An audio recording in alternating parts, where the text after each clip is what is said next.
Good day, viewers. In this segment I'll talk about ACK clocking, a behavior used by TCP. So sliding windows have a self-clocking kind of behavior called ACK clocking. In this segment I'll explain what ACK clocking is and why it's beneficial. First of all, just recall the basic features of a sliding window, and you'll see what I mean by an ACK clock. In a sliding window, every time we get the next ACK, normally this is the next in-order ACK, it advances the sliding window and allows for a new packet to be sent into the network, or a new segment to be sent into the network. So in effect, the ACKs are clocking out the data segments. This is what we mean by an ACK clock. You can see here packets going across regularly and ACKs coming back with the same spacing. And every time an ACK comes back, it's a strobe or a clock which allows the sender to release a new packet into the network, assuming there's no loss. This is. You might wonder what all the fuss is about. What I've described so far is simply how sliding windows work after all. Well, let's look at an example to illustrate the benefits of ACK clocking. So consider what would happen in this network. In this network I have two hosts that are connected to one another over a two-router network. Note that I've got a fast link on either side and there's a slow link somewhere in the middle. This is going to be the bottleneck link. The host can't see this directly, but somewhere in the network there'll be a bottleneck which will slow their traffic down. The sender on the left sends a burst of packets into the network. So you can see there are 5 packets which are injected rapidly in succession. What will happen? Well, the segments, as they make their way through the network, they were sent in a burst over the fast link, but they can't go out that quickly over the slow link. This means that some of them will be buffered. Here they are, inside the buffer. And as they go over the slow link, they'll effectively be spaced out. Why is that? That's because if you had a fast link and you could send a packet every microsecond, say, on a link that was 1,000 times slower, you could only send the same packet, the same number of bits, every millisecond. So they'll have to sit around and wait for a lot longer, and the packet will be more spread out on the wire in some sense. So as we imagine these packets going further through the network, let's think about what happens. They've already gone from a burst to being spread out.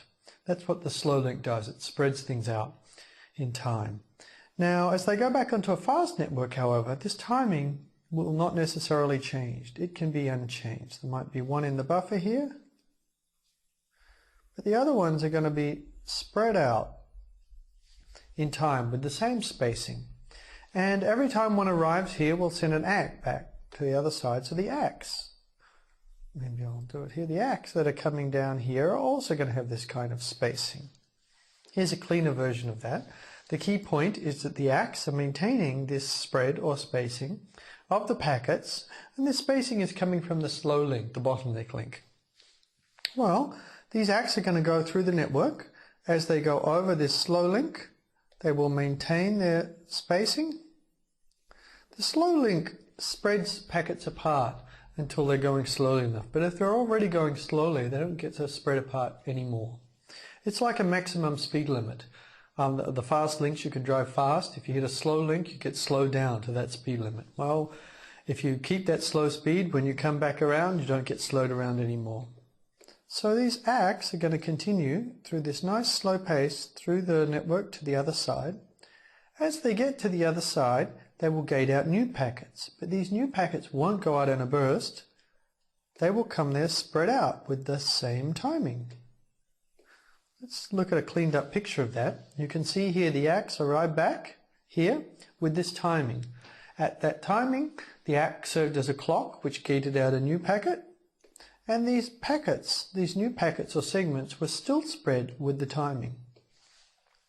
Now the amazing thing about this is that the segments are now being sent at just the right rate to go over the bottleneck link. They're going to fit, because the timing came from the bottleneck link, it's right, so that a new packet should arrive at the gateway, if there's not a lot of other interference from other flows, at roughly the right time that it can be sent out onto that link. So we now expect that there will be no big queue building here, and the packets will simply go out onto the slow link because they'll be arriving at about the right order. So in effect, the sender is now sending at about the bottleneck link. So there'll be no queuing, all without actually having anyone tell it what the capacity of the bottleneck link was. Well, this is the benefit of ACK clocking. ACK clocking here effectively will help the network to run with low levels of loss and low levels of delay. And it's working as follows.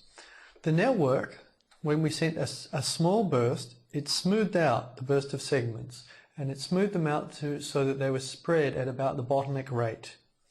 The ACK clock mechanism from the receiver all the way back through the sender transferred this same timing from the bottleneck link back to the sender. The sender then, because of the sliding window property, used that ACK timing to be able to send out data segments that weren't in one big burst. They were spread out at about just the right rate that they would go over the bottleneck link without a lot of queuing. So by using this ACK clock, we have nice smooth traffic that's well matched to the capacity of the network. That's what's amazing about ACK clocking. TCP uses a sliding window, and because of that ACK clocking, because of the value of this scheme. As I've said in a previous segment, TCP is going to use a sliding window to control how much traffic is in the network. TCP's version of this dynamic window is called a congestion window. And just like a flow control window, the sender, well, actually in this case it's the sender, whereas the flow control window is controlled by the receiver. This sliding window will be adjusted by the sender so that there won't be too many packets in the network. It will match the sender's capabilities to the network. ACK clocking is going to help us to do that. You might wonder how it's controlling the rate of what's in the network, since we're talking about a congestion window. Here's a key observation for you. The rate at which you send is related to the size of the congestion window, or the sliding window we're using in this case. With a sliding window of size W, you can send W segments every round trip time, assuming there's no loss. Well, our sliding window is size CWIN, so we get to send CWIN segments every round trip time. If you divide them, you'll find roughly the rate that's been supported by that window size. So TCP is going to send using only small bursts of segments, which the network will smooth out. This is how we'll keep our traffic nice and smooth and keep queues from building and congestion from forming. TCP is going to use these small bursts, and the network is going to smooth them out, and we'll use ACK clocking to keep everything smooth. And we'll do this using adjusting things and using only packet loss as the signal. Anyhow, so this is ACK clocking. You now know what it is, and we'll see how we use it in subsequent segments.